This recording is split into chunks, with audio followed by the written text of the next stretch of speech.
Bonjour les balances, j'espère que vous allez bien. On va découvrir ensemble vos énergies pour la deuxième quinzaine d'avril du 16 au 30. Gardez bien à l'esprit comme d'habitude que ce sont des énergies générales, c'est comme une sorte de météo et vous seul décidez de ce que vous en faites. Donc prenez uniquement ce qui résonne pour vous dans ce tirage et le reste vous laissez. Je vous invite également à consulter les vidéos de votre ascendant et des autres signes de votre thème astral pour compléter ces informations. Ici, l'énergie avec laquelle vous entrez dans cette quinzaine, ce que vous voulez pendant cette période, comment vous vous sentez, la force qui vous soutient, le challenge à relever, le résultat global de cette quinzaine et un message conseil pour finir. Les jeux que j'utilise dans ce tirage sont le Tarot of Mystical Moments et le petit oracle de l'arbre de vie. Vous retrouvez sous chaque vidéo en description tous les tarots et oracles qui sont régulièrement utilisés sur cette chaîne, ainsi que le lien pour les guidances personnalisées. On y va, vous avez le pendu. La tour, le roi de bâton, le 5 de coupe, la mort et le 10 de bâton. Bon, ben avec ça, si vous n'êtes pas au bout d'un cycle et s'il n'y a pas de la transformation pour vous, il faut peut-être que je change de métier. Voilà. De la transformation. Fin de cycle avec le 10 de bâton, transformation avec la mort, fin de cycle également, transformation, quelque chose qui bouge avec la tour, deuil à faire, donc on est en train de changer avec le 5 de coupe. Le 5 c'est le chiffre charnière, on a un pied dans l'ancien, on a un pied dans le nouveau. Bon, ce que j'aime dans votre tirage, c'est votre état d'esprit, roi de bâton. Regardez-le, ce roi de bâton, comme il est flamboyant, déterminé, tourné vers l'avenir, il va de l'avant. Donc, je ne sais pas ce qui est en train de se transformer, mais ça ne vous abat pas. Au contraire, vous êtes plein de force, de détermination, de passion, d'envie, résolument tourné vers l'avenir. Et peut-être que c'est vous, justement, qui êtes à l'initiative de ce mouvement-là pour aller de l'avant et pour changer quelque chose qui fonctionne pas, qui fonctionne plus, qui était peut-être aussi en stand-by. Dans quelle mesure, alors vous démarrez la quinzaine avec le pendu, dans quelle mesure vous vous sentiez empêché, limité. Est-ce que ça venait de l'extérieur? Est-ce que c'est vous qui aviez décidé de faire une pause dans quelque chose? Là, j'ai quand même une notion d'ouverture. Vous voyez, cette fermeture éclair ici. Alors oui, on est à l'arrêt avec le pendu, mais il y a quelque chose qui est en train de s'ouvrir. Et de s'ouvrir, pas n'importe comment, de s'ouvrir sur du ciel bleu derrière. Donc là où c'était touffu, avec toutes ces feuilles, on ne voyait pas du tout à travers. Il y a peut-être une perspective. Le fait de voir l'horizon, c'est peut-être pour ça d'ailleurs que vous êtes tellement galvanisé, j'ai envie de dire, pendant cette quinzaine, parce que là où vous n'aviez peut-être pas de visibilité et vous vous sentiez bloqué parce que c'était tellement dense que vous ne saviez pas où vous alliez, où vous étiez, bref, il y a quelque chose qui s'ouvre et on voit de l'horizon. Le pendu, c'est également une carte qui invite à voir les choses sous un autre angle. Alors, dans quelle mesure vous avez une compréhension nouvelle? En tout cas, vous voulez, si vous cherchez à avoir un point de vue différent, ceux qui sont dans cette optique-là, de chercher à regarder les choses différemment pour trouver l'ouverture, justement, pour sortir de quelque chose qui était bloqué, qui était étouffant, qui était... bref, ceux qui sont en train de chercher comment voir les choses autrement, vous avez vraiment envie d'un déclic, d'une remise en question, d'une prise de conscience. Pour d'autres, dans une situation où il y avait une forme d'immobilisme, vous voulez que ça bouge. Vous voulez que tout ce qui est enfermant, rigide, stagnant, que ça s'écroule, que ça fasse de la place.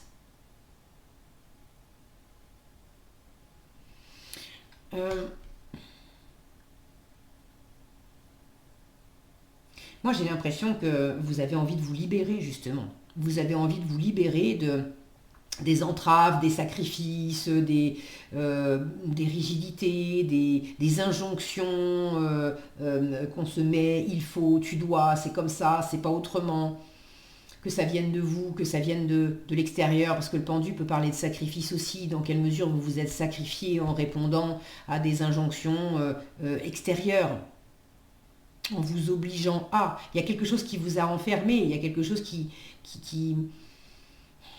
peut-être que ça vous a convenu pendant un moment, mais il y a un truc là qui est devenu certainement étouffant.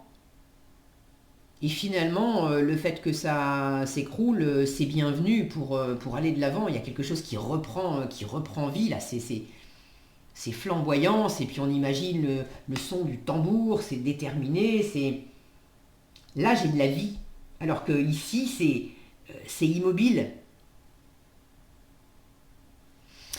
En force, le 5 de coupe. Le 5 de coupe, ça m'indique que vous êtes en train de dépasser, peut-être de dépasser quelque chose qui était stagnant.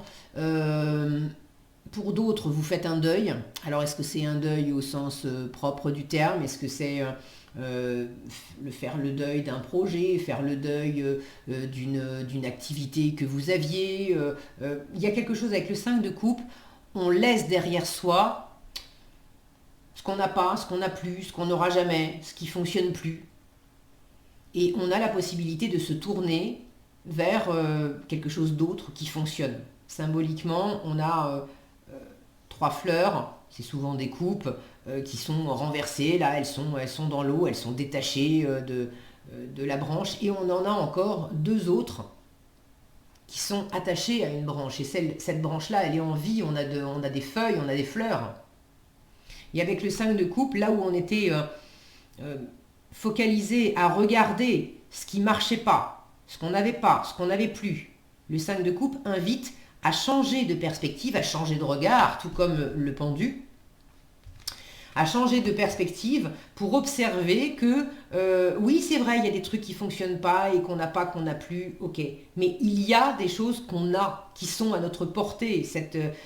Ces fleurs, cette branche en vie, elle l'a dans la main. C'est pas juste une promesse comme ça au loin.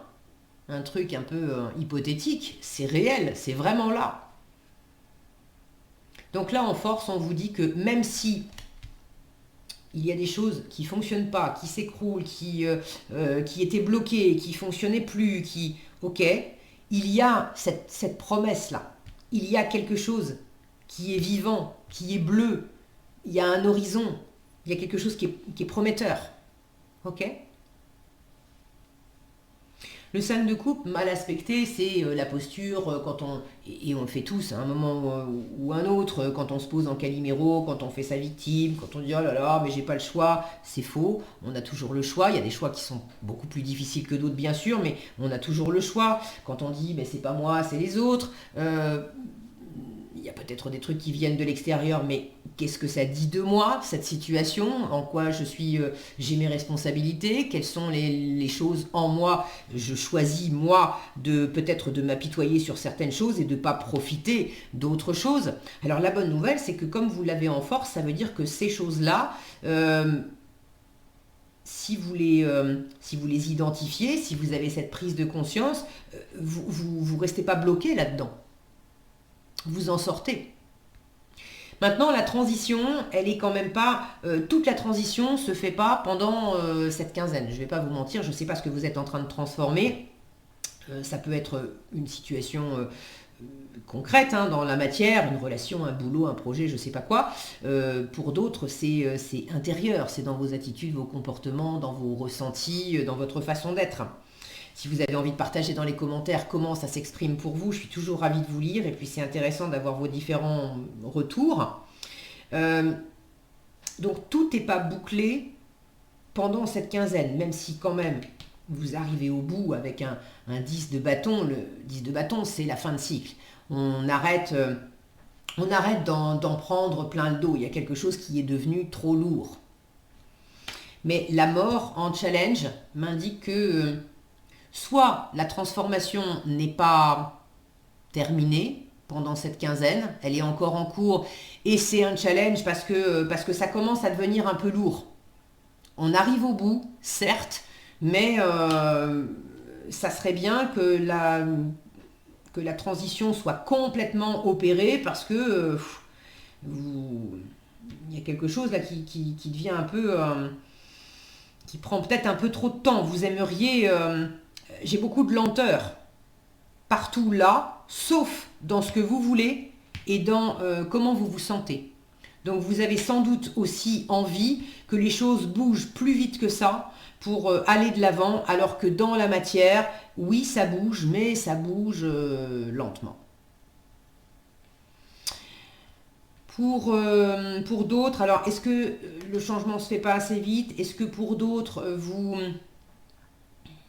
vous êtes un peu quand même malmené intérieurement par ce changement? Est-ce qu'il y a des barrières qui freinent le changement et qui vous sont encore propres? Parce que là, les barrières qu'on a, c'est la cage, c'est votre propre cage, c'est la cage thoracique, c'est votre propre respiration, c'est votre propre corps, donc c'est votre propre cage, à travers laquelle il y a quand même des fleurs qui poussent et qui s'épanouissent, mais pour certains, le challenge, c'est effectivement de reconnaître où est-ce que en moi je me suis freiné, je me suis sacrifié, je me suis empêché, où est-ce que même si je veux aller de l'avant, où est-ce que je ne vois peut-être pas complètement qu'il y a une part de moi qui veut du changement et qui en même temps résiste à ce changement. On en revient avec ce 5 de coupe. On ne peut pas regarder à la fois ce qui ne marche pas et ce qui marche. Ce qui est mort et ce qui est en vie, le passé et le futur. Alors en force, ça m'indique quand même que vous allez davantage vous tourner vers le futur, vers ce qui fonctionne, vers ce qui est en vie, vers ce qui est dynamique, là où il y a du mouvement. Mais dans quelle mesure il y a aussi une part qui vient de vous et qui... la cage thoracique, c'est quand même le siège, c'est la poitrine, c'est ce qui abrite le cœur, pour aimer, les poumons, pour respirer. Est-ce qu'il y a une forme de protection aussi? Est-ce que c'est une transformation dans la façon d'aimer, dans la façon de respirer? Encore un peu du mal, je vous disais, il y a quelque chose d'étouffant dans cette tour. On ne respire pas encore librement, comme on aimerait. Bon, prenez comme ça résonne pour vous. En tout cas, vous êtes très déterminé à aller de l'avant. Et puis, avec une énergie de roi de bâton. Ça aurait pu être un cavalier de bâton qui fonçait, qui était tout aussi déterminé. Mais c'est un roi, donc vous vous sentez quand même mûr, confiant, posé. Vous vous sentez capable d'avancer, d'aller loin. Vous êtes plein de magnétisme aussi. Le roi de bâton, il est tout en séduction, en charisme.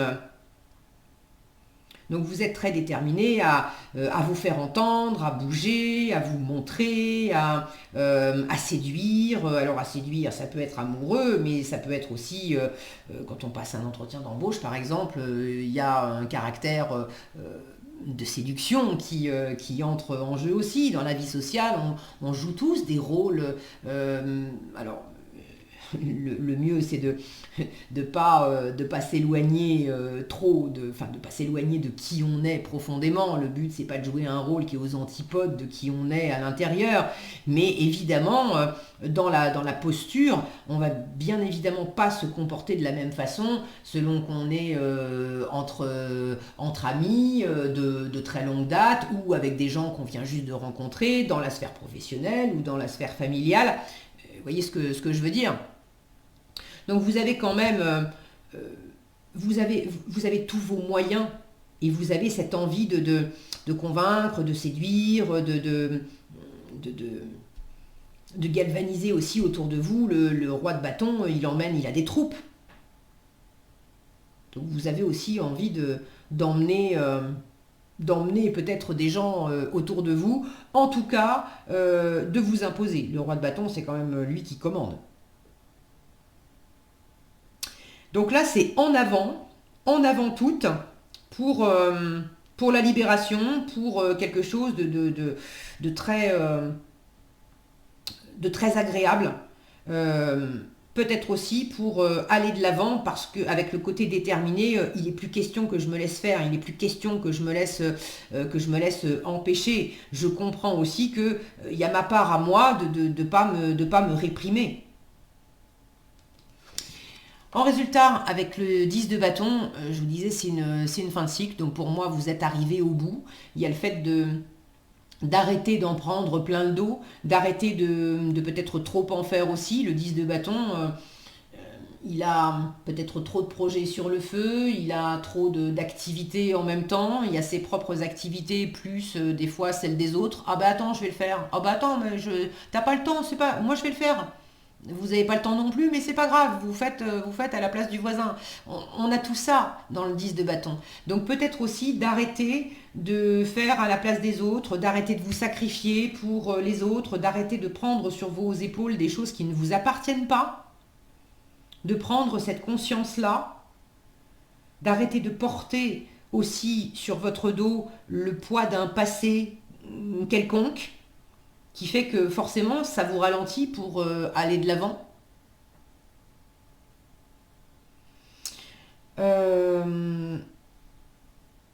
Ok, je crois que j'ai fait le tour. Pour moi, c'est vraiment du dépassement hein, avec l'énergie que vous dégagez là. C'est enfin ça bouge et on arrête ça.